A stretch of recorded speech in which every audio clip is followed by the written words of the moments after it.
ومن الناس من يقول آمنا بالله وباليوم الآخر وما هم بمؤمنين يخادعون الله والذين آمنوا وما يخدعون إلا أنفسهم وما يشعرون في قلوبهم مرض فزادهم الله مرضا ولهم عذاب أليم بما كانوا يكذبون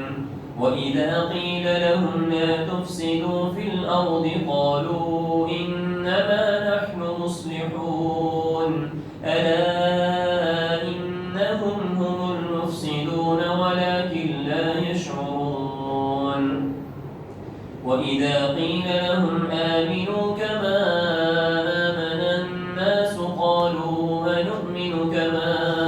آمن السفهاء ألا إنهم هم السفهاء ولكن لا يعلمون وإذا لقوا الذين آمنوا قالوا آمنا وإذا خلوا إلى شياطينهم قالوا إنا معكم إنما نحن مستهزئون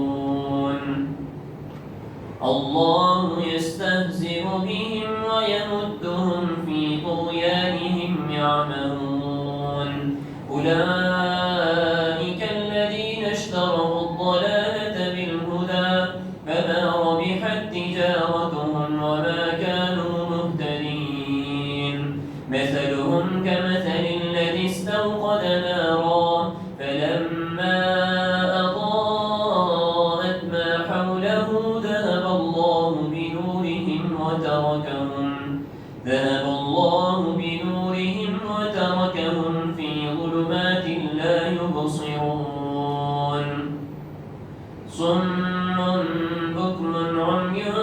فهم لا يرجعون أو كصيب من السماء فيه ظلمات ورعد وبرق يجعلون أصابعهم في آذانهم من الصواعق حذر الموت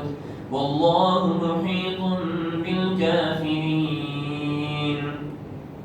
يكاد البرق يخطف أبصارهم كلما أضاء لهم مشوا فيه وإذا أظلم عليهم قاموا ولو شاء الله لذهب بسمعهم وأبصارهم إن الله على كل شيء قدير